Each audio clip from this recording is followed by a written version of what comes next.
बधिरांची वाचा पत्रकार, अंधांची दृष्टी पत्रकार, अन्यायग्रस्त आणि निराश झालेल्या व्यक्तींची शेवटची आस म्हणजे पत्रकार. मात्र हा पत्रकार आपल्या निर्भीड पत्रकारितेची वाट चुकत चाललाय. स्वतःच्या आर्थिक फायद्यासाठी लोकांच्या प्रश्नांकडे दुर्लक्ष करत हे पत्रकार आता आपल्या पदाचा गैरफायदा उचलत अडचणीत आलेल्या नागरिकांचीच आर्थिक लूट करतायत.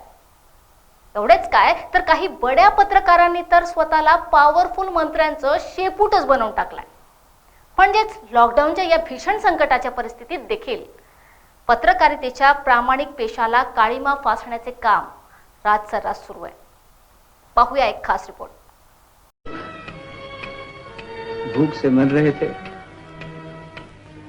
तो हम उनके हिस्से का अनाज ऊंचे दामों में बेचकर अपने खजाने भर रहे थे. जब शहर में बीमारी फैली तो हमने दवाइयां छुपा ली और उनके दाम बढ़ा दिए. जब हमें मालूम हुआ कि पुलिस हम पर छापा मारने वाली है तो हमने वही दवाइयां गंदे नालों में फेंकवा दी. मगर आदमी की अमानत को आदमी के काम नहीं आने दिया.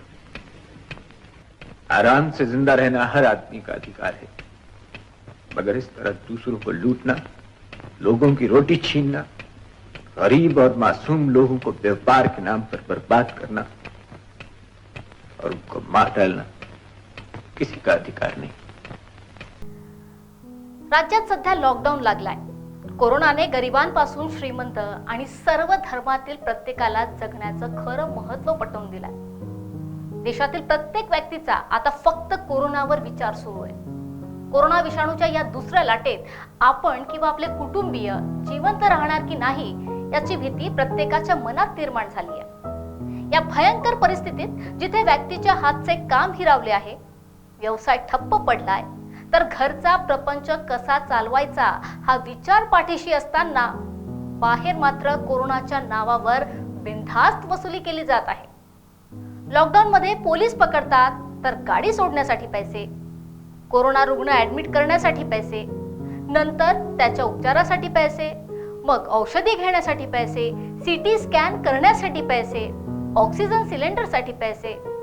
आणि हे सर्व केल्यानंतरही पेशंट दगावला की स्मशान घाटावर अग्नी देण्यासाठी देखील या चिंतातूर व्यक्तीला आगाऊचे पैसे मोजावे लागत आहेत.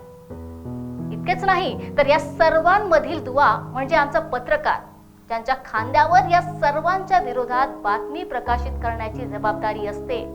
तो पत्रकार देखील वाहत्या गंगेत हात धुत असल्याचे चित्र आता शहरात पाहावयास मिळत आहे.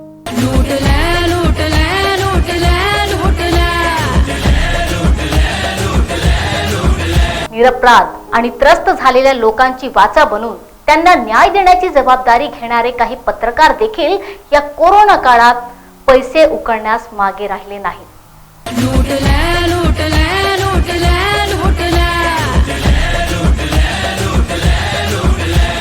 शहरात लागलेल्या लॉकडाऊन मध्ये सर्व दुकानांच्या वेळा निर्धारित करण्यात आल्या आहेत.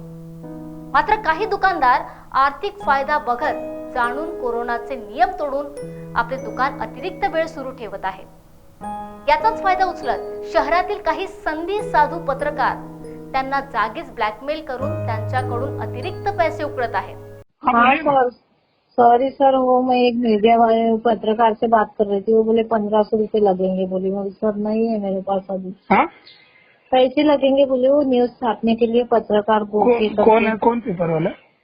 पत्रकार भूखे करके मैडम ने नंबर दिया था मुझे. अखबार में मेरा बयान छापने के लिए कोई खास खबर? Yes sir. बोलो.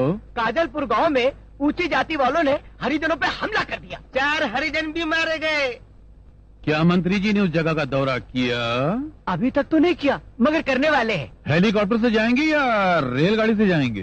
कुछ पता नहीं साहब, लेकिन वहाँ का मामला तो राख में छुपी हुई चिंगारियों के ढेर की तरह है. तो फौरन मेरा डबल स्टेटमेंट लिखो.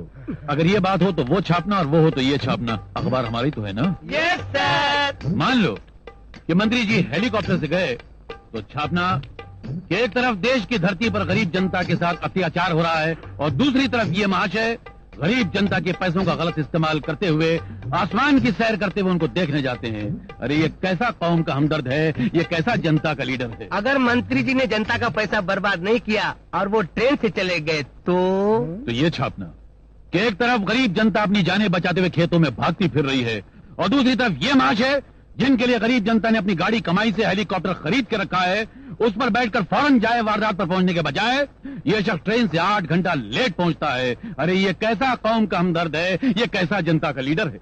मतलब ये कि वो जैसे भी जाए बुराई करना, नुक्ताचीनी करना ये हमारा काम है ना सर। लॉकडाऊनमुळे शहरातील कोचिंग ट्युशन बंद झाले आहेत, मात्र किरायाने ट्युशन चालविणाऱ्यांना किराया कुठून भरायचा हे टेन्शन असल्यामुळे एका ट्युशन चालकाने आपलं कोचिंग क्लासेस कोरोनाचे नियम तोडून सुरू ठेवले असता आमचा लढवय्या पत्रकार तेथे पोहोचला आणि या ट्युशन चालकाकडून दमदाटी करून पैसे उकळून तिथून निघून गेला।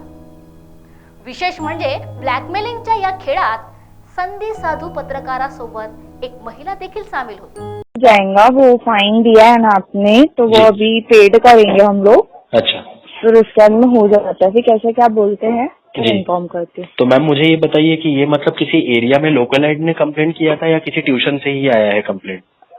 ये ट्यूशन से नहीं आया है, एक्चुअल में आपके ट्यूशन का नाम ये 6वीं बार आया है। हाँ तो वही तो बोल रहा हूँ कि मतलब ये 6वीं बार नाम आया है, तो मतलब कैसे?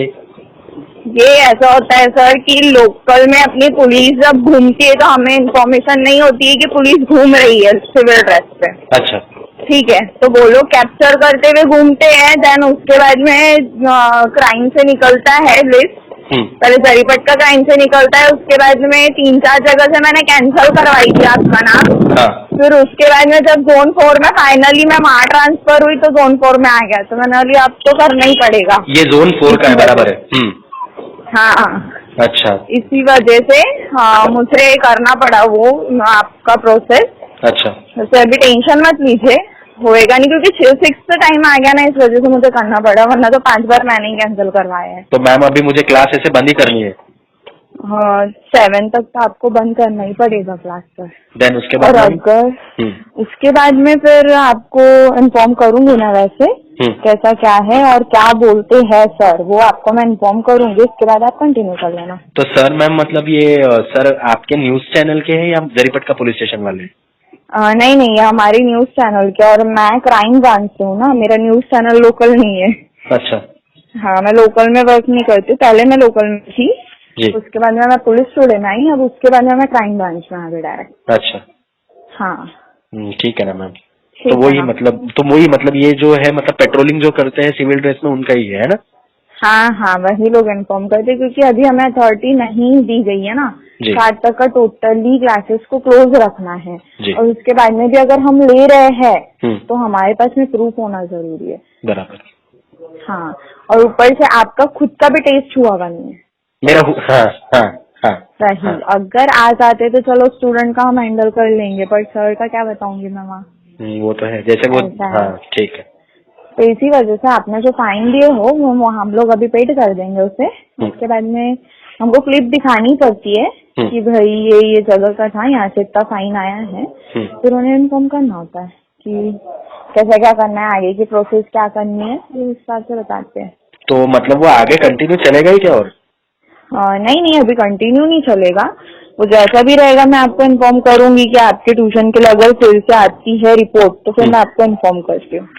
नहीं, वही मतलब जैसे आप बोल रहे हो ना कि आपको क्लिप दिखानी है उनको, तो कैसा है फिर? ऐसा ना हो कि क्लिप दिखाने के बाद वो बोले कि अरे, मतलब वही बोल रहा हूँ मैं, मतलब आगे और नहीं, वो हम लोग हैंडल कर लेंगे, उसका टेंशन मतलब। आता हे ताजं उदाहरण बघा। काही दिवसांपूर्वी खापरखेड्याचे पत्रकार शैलेश ढोरे यांच्या आईला कोरोना संक्रमणामुळे कामठीच्या सिटी रुग्णालयात दाखल करण्यात आले होते। ढोरे यांच्या सांगण्यानुसार हॉस्पिटलचे डॉक्टर आणि कर्मचाऱ्यांनी त्यांच्या आईचा योग्य उपचार केला नाही, मात्र वाटेल तसे आगाऊचे पैसे उकळले आणि भयंकर मानसिक त्रास दिला। त्यामुळे या प्रकरणात आपल्या पत्रकार बंधूंची मदत होईल म्हणून त्यांनी काही पत्रकारांना आशेची हाक दिली, मात्र या पत्रकारांनी ढोरे यांच्याकडून माहिती घेऊन हॉस्पिटलच्या व्यवस्थापकांशी भेटून संपूर्ण बातमी हॉस्पिटलच्या बाजूने मांडली। मात्र ढोरे यांचा साधा आरोप देखील या पत्रकारांनी आपल्या बातमीत घेतला नाही। काय झालं की माझी आई कोविड पॉझिटिव्ह ही आली होती 15 तारखेला. मी तिला हॉस्पिटलमध्ये 15 तारखेच्या नंतर 8 दिवस घ्यायला ठेवलं. त्यानंतर मी तिचा स्कोअर आला 22 आणि मला बेड नाही मिळाला तर कोणतरी डॉक्टरने सांगितलं सिटी हॉस्पिटल. 23 तारखेला मी तिला सिटी हॉस्पिटलला घेऊन गेलो. सिटी हॉस्पिटलला भरती केलं. 11 दिवसात त्या सिटी हॉस्पिटलचा जो खेड होता त्या खेडच्या माध्यमातून डॉक्टर तंजीब, डॉक्टर लतीफ तिसचा जो एजंट होता ज्याला दलाल म्हणतात, तर दलालच्या माध्यमातून माझ्या आईला मी भरती केलं. त्यांचा रोज वारंवार फोन येत होता की पैसे द्या, 1 लाख भरा, 50,000 भरा, हे भरा, ते भरा. मी माझ्या एक पत्रकार म्हणून जसं की माझ्याकडे पूंजी होती, जी पूंजी होती, ते पैसे मी रोज त्यांना देत होतो. होळीच्या 1 दिवसा पहिले त्यांना ICUच्या बेडमधून माझ्या आईला बाहेर काढून टाकलं आणि काढल्यानंतर त्यांनी म्हटलं की मी पैसे भरतो, नाही तो अपने पेशंट को लेके जाओ. मला रोज नवीन फोन येत होते, नवीन धमक्या येत होत्या की पैसे भरो नाही तो लेके जाओ. हा प्रकार जो आहे 11 दिवस लगातार सिटी हॉस्पिटल म्हणून माझ्याबरोबर छळ केली. त्यानंतर 11 दिवसानंतर मला असं वाटलं की आता पैसे नाही आहे आणि आता आईची तब्येत बरोबर होत नाही. टोसी इंजेक्शन म्हणून येते, ज्या ऑक्सिजनला तो शेवटीच्या स्टेजवर जेव्हा ऑक्सिजन माणूस संपूर्ण जाते आणि त्यावर डॉक्टर लोक ते टोसी इंजेक्शन म्हणून देतात. 40,000चे इंजेक्शन आहे ते. होळीच्या दिवशी सायंकाळी 7 वाजता त्यांनी 7:30 वाजता त्या टायमिंग लिहिलं आहे, त्या मागे जाहीरला लावून ठेवलं होतं. तर टोसी इंजेक्शनला लावायचा अगोदर ते पारिवारिक लोकांच्या या मग परिवारच्या कोणत्या ज्या लोक आहेत ज्यांनी त्याला आणलं त्या लोकांची सिग्नेचर अथवा त्यावर त्यांची अनुमती भेटल्यावरच टोसी लावला येतं. पण मला माझ्याबरोबर नाही डॉक्टर कोण तंजीम म्हणू शकता, मी तंजीमला डॉक्टरला चॅलेंज करतो की त्यांनी माझ्या नाव मला विचारलं सुद्धा नाही, माझी सिग्नेचर नाही आहे की टोसी इंजेक्शन मी तुमच्या आईला देतो या माझ्याशी चर्चा नाही. आणि टोसी इंजेक्शन दिलं म्हणून मला दुसऱ्या दिवशी सांगितलं. तर मी म्हटलं की साहेब आपली मुझसे बात ही नाही की या मग हा सर्व प्रकार गेल्या 11 दिवसापासून चालत होता आणि एकदम मानसिक त्रास प्रत्येक माणसाला, प्रत्येक परिवाराच्या जिथे तो पेशंट भरते त्याच्या परिवाराला त्रास. लेके जाना है, ये लेके जा रहे हो तो पैसे भरो, नहीं तो फिर अपना पेशंट लेके जाओ अपने घर. चुटकी वाजवत, टेबल ठोकत असं डॉक्टर तंजीमचं काम होतं. मला असं वाटलं की आता हे कुठंतरी आई बरी होत नाहीये, तर मी आईला काढून तिथे आपला हॉस्पिटलला भरती केलं, ट्रॉमाला, मेडिकलला. पण ज्या दिवशी मी त्याला डिस्चार्ज केलं त्या दिवशी मला त्यांनी आत्तापर्यंत जे आपण रिफर करतो या फिर सर्टिफिकेट देतो की तुमची आईला रिफर करतो या कारणाने तुमच्या आईला आम्ही, त्यातला मला कोणत्याही रिपेअर सर्टिफिकेट त्यांनी दिली नाही. आणि त्यावर त्यांच्यामधला जो माझ्या आईची 26 तारखेपर्यंत रिपोर्ट आहे ना, 26च्या नंतर रिपोर्टच नाही, पुन्हा खाली रिपोर्ट आहे, त्याच्यामध्ये काहीच रिपोर्ट नव्हत्या. मी त्यांना विचारलं की आप मुझे डिस्चार्ज कार्ड दीजिए, डिस्चार्ज कार्ड भी नहीं दिला. तुम मुझसे क्यों फोन करवाते हो, तुमको जो जमता कर लेना, जो उखाड़ लेना. या शब्दात डॉक्टर शब्द डॉक्टर म्हणतात की देवभाव, जीव वाचवण्यासाठी डॉक्टर झाले आहे, पण हे डॉक्टर नाही आहे, हे तर दलाल लोक आहे. हे तर दलाली खोडून कुठेतरी गोरखधंदा केलेला. सिटी हॉस्पिटल हा गोरखधंद्याचा कारखाना आहे, सरळ आहे. आणि यामध्ये जेव्हा मी त्यांना रिपोर्ट मागत होतो ते माझ्याशी बोलत नव्हते, ते म्हणत होते पत्रकारिता मत होता. आणि त्यानंतर ज्या दिवशी मी आईला भरती केलं त्याच्या तिसऱ्या दिवशी सोमवारला मी पत्रकार परिषद घेतली. त्या पत्रकार परिषदना माझे जेवढे पत्रकार मित्र आहेत त्यांनी मला सपोर्ट केला. मी त्यांना बोलवलं, त्यांना मी हे म्हटलं की तुम्ही माझी बी घ्या आणि डॉक्टरांची बी घ्या, दोघांची बी घ्या.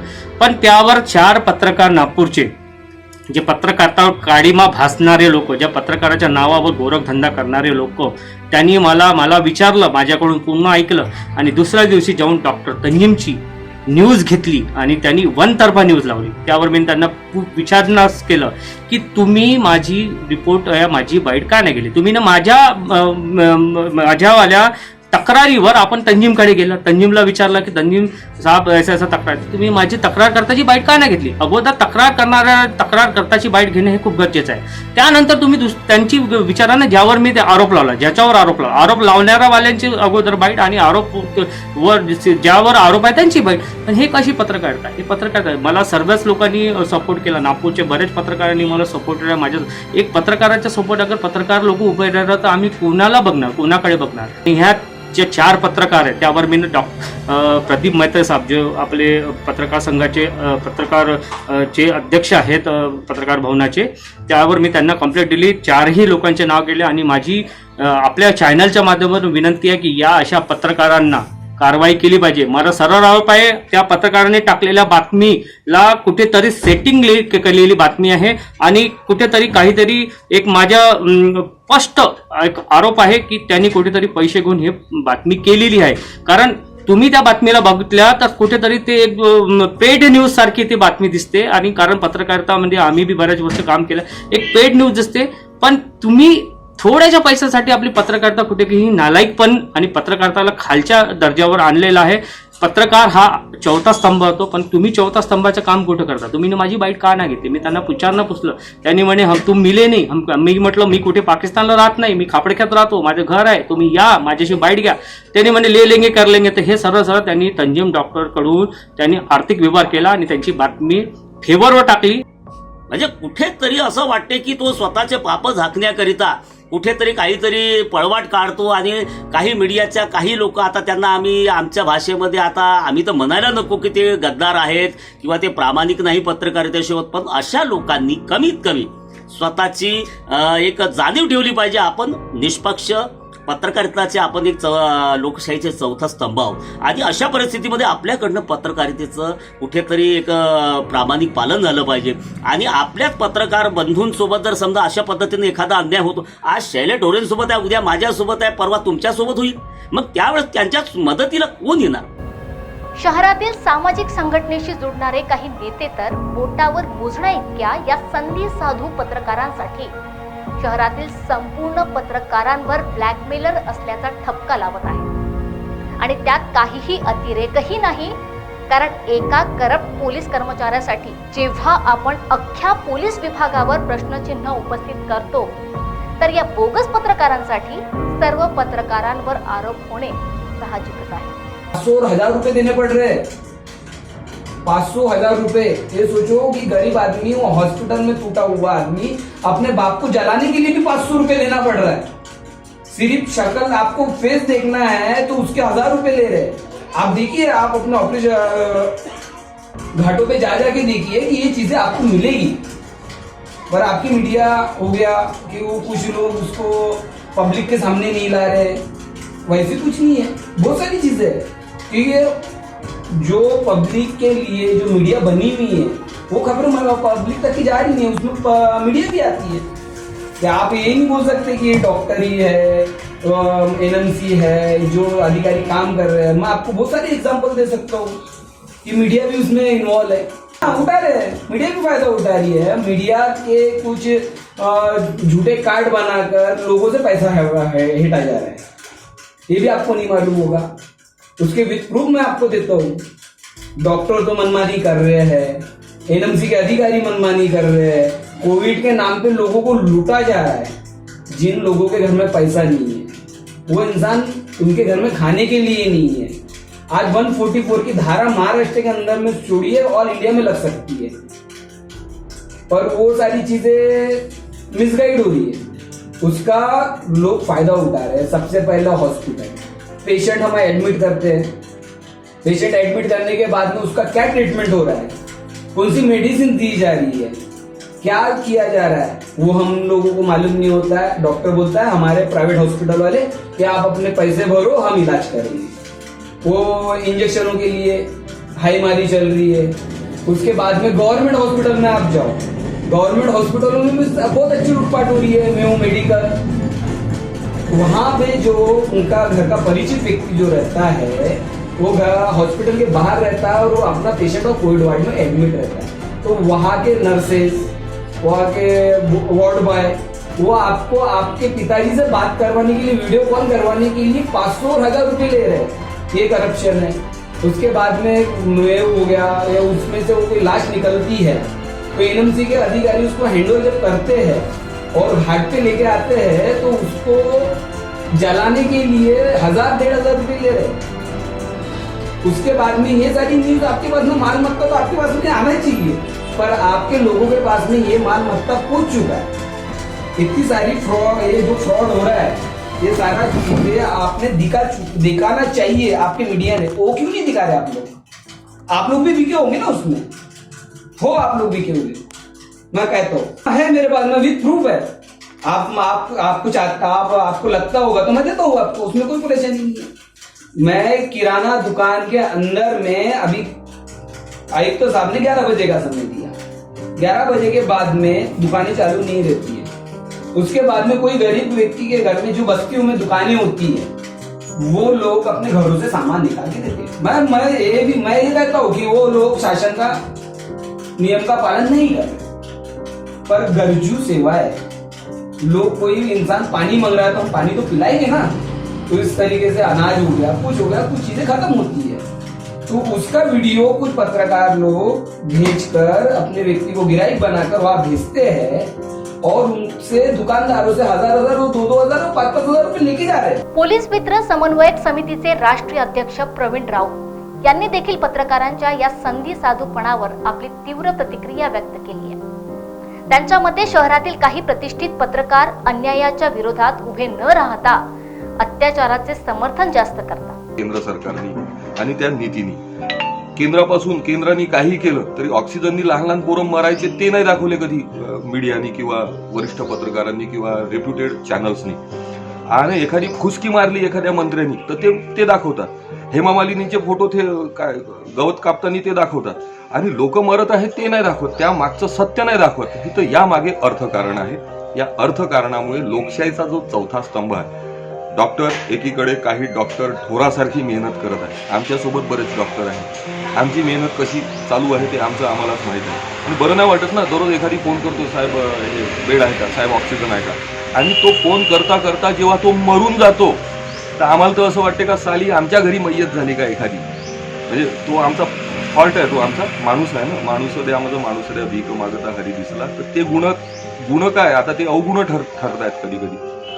तर ते आम्हाला दुःख होतंय। डॉक्टर्स लोक पेशंट घ्यायच्या आधीच पैसे द्या, 50,000 1,00,000 काय जे काही आहे, त्यानंतर 1100चं रेमडेसिवीर 4,500, वेळ पडली तर 40,000, वेळ पडली तर 70,000 पोलीस प्रशासनही पाहत आहे। पण ती काय करणार आहे, ती डिस्टर्ब आहे। पोलीस विभागात सुद्धा काही अधिकारी चांगलं काम करतायत जीवाभावावर उदार होऊन, काही पोलीसवाले चांगलं काम करतायत जीवाभावावर उदार होऊन, पण काही पोलीसवाले आणि काही अधिकारी त्याच्यातही मला सांगा, पेशंट मरता क्या नाही करता, आज त्याचे खाचे बांधे आहेत आणि त्याच्यावर तुम्ही 500 आणि 1000 रुपये आता म्हणजे हेल्मेट वसुलीपासून तर बाकीची नियमाची वसुली का तुम्हाला आताच वेळ मिळाली का?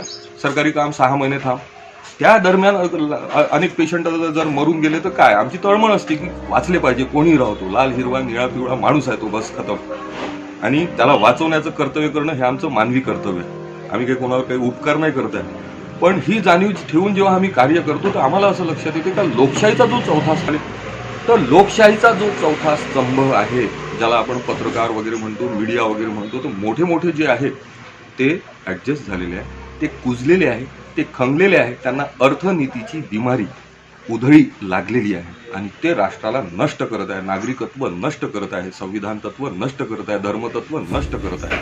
हे मानवतेचा खून करणारे हे मीडियातले काही घटक जीवावर उदार होऊन, ज्यांचं नामोनिशान नाही, ज्यांचं नाव नाही, ज्यांचं ब्रँड नाही, असे लोक काम करत आहेत। असे लोक आम्ही दररोज पाहतो की कुठेही काही घडलं की पटकन धावून जातात, काही मिळणं धरणं करणं काहीच नाही, पण एक समाजाचा जागृतीपूर्ण भाग म्हणून। आणि जे ब्रँडेड लोक आहे, मोठे मोठे, मी पत्रकाराचे नाव घेणार नाही, ह्या ढेऱ्या फुगलेल्या, पहिले असेच होते लुकडे सुकडे, हे ढेऱ्या माल आला कुठून, दिल्लीवरून आला का की मुंबईवरून आला? पत्रकार हा घटक कुठेतरी दिशाभूल करतोय आणि या मागे अर्थकारण लपलेलं आहे। त्या अर्थकारणापायी नागरिकत्वाचा अंत, ज्याच्याकडनं आपण थर्ड विटनेस म्हणून, अंपायर म्हणून, एक दृष्टा म्हणून पाहण्याची ज्याची कर्तव्य बुद्धी असायला पाहिजे, तो आता नष्ट झालेला आहे। त्याच्यामुळे नागरिकाचं प्रत्येक ठिकाणी नुकसान होत आहे। आणि नुकसान म्हणजे काय, 1 2 3 इंडिया फ्री, सीताराम 13 दिवसांनी खाजच काम आहे डायरेक्ट। 13 दिवस जर लक्ष नाही दिलं, दुर्लक्ष झालं तर जीव चालला ना साहेब, तो जीव चालला। तो माझ्या परिवारातला असो किंवा नसो, आम्ही सारे भारतीय माझे बांधव आहे, माझ्या देशावर माझे प्रेम आहे। हे कोण्या कुंडली तज्ञाला आम्हाला विचारायची गरज नाही। आमचा हा तिरंगा सिजनेबल नाही 15 ऑगस्ट 26 जानेवारीचा, हा कायम आहे, म्हणजे हा आमच्या बॉडी सोबतच जाईल वगैरे वगैरे। पण ही तळमळ आहे आणि अशी ज्याला तळमळ आहे तो जिवंत माणूस आहे, आणि ज्याची ही तळमळ मेलेली आहे तो आज जगात जिवंत असूनही तो मुर्दा आहे। तर त्या मुर्दा घटकामध्ये हा पत्रकार घटक कुठेतरी येतोय।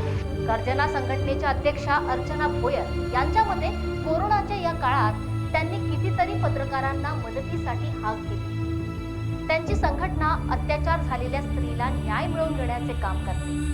मात्र आता कोरोना संकट काळात त्यांनी कोरोना रुग्णांसाठी हॉस्पिटल शोधणे, भुकेल्यांसाठी जेवणाची व्यवस्था करणे आणि रुग्णांना ऑक्सिजन कसं मिळेल त्यासाठी प्रयत्न सुरू केले आहेत। दरम्यान बऱ्याच ठिकाणी खासगी रुग्णालय अवैध वसुली करत असल्याचे त्यांना आढळले। मात्र यासाठी पत्रकारांना हाक दिली असता कुणीही त्यांच्या हाकेला प्रतिसाद दिला नाही। आज आम्ही जसं डॉक्टर आणि पोलिसांना रक्षक ही भक्षक बने असं म्हणतो, त्या प्रकारे आज पत्रकार हा लोकशाहीचा चौथा स्तंभ आहे, परंतु तो आपली जिम्मेदारी प्रामाणिकपणे निभवत नाही आहे. 2014ला 55 वर्षाच्या बेलाबाईवर बलात्कार झाला. त्यावेळी माझी संघटना तिला न्याय देण्यासाठी पोलीस स्टेशनमध्ये रात्र 100 बाया घेऊन बसायची आणि आम्ही जेव्हा रिपोर्टरना फोन करायचो पण ते यायचे नाही. संस्थापक लाखो रुपये कमवत आहे आणि कितीतरी पेशंट दगावत आहेत. त्यामुळे तुम्हाला अशा हॉस्पिटलवर कारवाई करायची आहे म्हणून ही बातमी पेपरमध्ये द्या, परंतु कोणत्याही रिपोर्टरनी त्याची दखल घेतली नाही. आज मार्चपासून कितीतरी करोनामुळे दगावत आहेत. छोट्या छोट्या बातम्या, तुम्ही आरोग्यमंत्री जेवण करत आहे ही बातमी तुम्ही पेपरमध्ये देता, पण आमच्यासारख्या संघटना ज्या गरीब गरजू लोकांना मदत करतात त्यांच्यासाठी हॉस्पिटलची सोय करणं, ऑक्सिजन मिळवून देणं, ऑक्सिजन बेड मिळवून देण्यासाठी आम्ही अहोरात्र प्रयत्न करतो. कधी कधी दिवसभर आम्ही जेवत नाही, परंतु रिपोर्टरना जेव्हा आम्ही सांगतो तेव्हा 2000 द्या, 5000 द्या असं बोलून ते आमची बातमी छापत नाही, टाळाटाळ करतात. आज लोकशाहीमध्ये पत्रकारिता चौथा स्तंभ मानला जातो आणि सामान्य जनता, भारत देशाची सामान्य जनता तुमच्याकडे खूप आशेने बघते, पण तुम्ही काय करता? आज जसे डॉक्टर आणि पोलिसांना आम्ही कसाई म्हणतो तसे तुम्ही सुद्धा कसाई झाला. कितीतरी लोक असे आहेत जे अन्न पाण्याविना मरून राहिले, परंतु तुम्ही त्यांचा समस्या लोकांपर्यंत पोहोचवत नाही. आणि एखाद्या पालकमंत्र्यांनी, एखाद्या महापौरांनी उद्घाटन केलं कोणत्या गोष्टीचं तर तुम्ही त्याला हेडलाईन आणि मेन बातमी म्हणून छापता. ह्याच्यापेक्षा दुर्दैव भारत देशाचं दुसरं नाही. शहराच्या पंचशील चौक स्थित पत्रकार भवनच्या गेट समोर अशा संधी साधू पत्रकारांपासून सावध राहण्याचा फलक लावण्यात आलाय. कारण आर्थिक लालसेपोटी लोकांना लुबाडणाऱ्या पत्रकारांची संख्या दिवसेंदिवस वाढत चालली आहे. इतकेच नाही तर पैसे घेऊन बातम्यांची प्रसिद्धी करण्याच्या तक्रारी प्राप्त झाल्यामुळेच नागपूर श्रमिक पत्रकार संघटनेच्या वतीने अशा पत्रकारांवर कारवाई करण्यात येणार असल्याचे फलक लावण्यात आले. नागपूर श्रमिक पत्रकार संघटनेचे अध्यक्ष प्रदीप मैत्रेय यांनी देखील अशा संधी साधू पत्रकारांना पत्रकार म्हणणेच योग्य नसल्याचे स्पष्ट केले आहे. अशा आहे की आपण पत्रकार आहे, आपण समाजाचं प्रबोधन करतो, हे करायला पाहिजे, हे करायला नको असं सांगतो आणि त्या दृष्टीने आम्हाला किमान आपण सगळ्यांसाठी एक एक्झाम्पल राहू अशा आमची वागणूक राहायला पाहिजे. आणि म्हणूनच पर्टिक्युलरली हे लॉकडाऊनमध्ये जे कुठेतरी जर भ्रष्टाचार दिसेल की होत आहे, आम्हाला जर अशा वाटते आम्ही एक्सपोज करतो, कळलंच पाहिजे, कारण आम्ही जर्नलिस्ट आहे. आणि हे करताना हेही आम्हाला म्हणजे गाठ करायला पाहिजे की आम्ही ही अशा प्रकार वागणूक देऊ, अशा प्रकार आपण राहू ज्यामुळे समाजाला असं वाटू नये की आम्ही जे काही बोलतो ते कळत नाही, आम्ही त्याचा विपरीत करतो. म्हणूनच मला असं वाटतं की पत्रकार लोक या काळात कमीत कमी अशा त्यांच्या वागणूक राहायला पाहिजे, ते समाजासाठी आदर्श होऊ शकते, ते एक एक्झाम्पल होऊ शकते, अशा करायला पाहिजे. आणि म्हणूनच अशा प्रकार जे आमिष आहे, अशा प्रकार जे काही तथ्य जर आम्हाला दिसेल त्यापासून आम्हाला अलिप्त राहायला पाहिजे. आणि मला हे सांगायचं आहे की ही कठीण परिस्थिती आहे. अनेक पत्रकार या पिरियडमध्ये संघर्ष करत आहे. ते संघर्ष आर्थिक असेल तरीही जे आमचे नैतिक जे काही एक आम्ही एक अनऑफिशियल जे इथिक्स पाळतो ते पाळायला पाहिजे. आणि किमान आपले जे ऑनेस्टी आहे हेच पिरियड आहे, संघर्ष पिरियडमध्ये ते आम्ही दाखवू शकतो, ते दाखवलं पाहिजे. तेच मी सांगतो की अशा करायला नको. जर अशा कोणी पत्रकार करत आहे म्हणजे ते खऱ्या अर्थाने पत्रकार नाही आहे. आणि लोकांनाही समजलं पाहिजे की जे पत्रकार अशा करत आहे ते पत्रकार होऊ शकत नाही, कारण पत्रकार लोक असं करत नाही. आणि त्याच्या अशा धमकीमुळे ते जशा करतात ते पोलीसमध्ये जाऊ शकते ते लोक, आणि ते कंप्लेंट करायला पाहिजे. आणि आम्ही अशा प्रकारचे पत्रकार आहे, त्याला आम्ही कधीही आश्रय देत नाही, त्याच्या विरुद्ध आम्ही आहे. आणि जे लोक पोलीसमध्ये अशा पत्रकार लोकांचे तक्रार जर केले त्यालाही आम्ही मदत करू.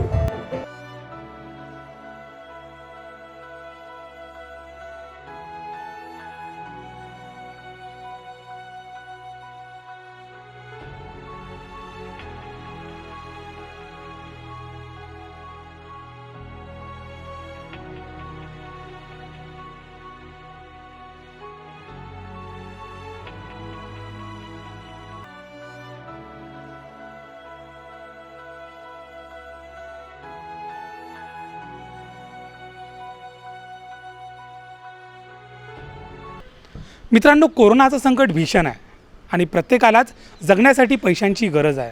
मात्र त्यासाठी आपला इमान गहाण ठेवून कुणाच्या तरी मजबुरीचा फायदा उचलून केलेली पत्रकारिता अत्यंत चुकीची आहे. त्यामुळे आता जर कोणी पत्रकार तुम्हाला बातम्यांच्या प्रसिद्धीसाठी किंवा ब्लॅकमेलिंग करून पैसे मागत असेल तर याची तक्रार थेट पोलिसांकडे करा, कारण आता तुमच्या पाठीशी नागपूर श्रमिक पत्रकार संघ खंबीरपणे उभा आहे. कॅमेरा पर्सन बादल आणि विशालसह सनी भोंगाडे, शंखनाद न्यूज, नागपूर.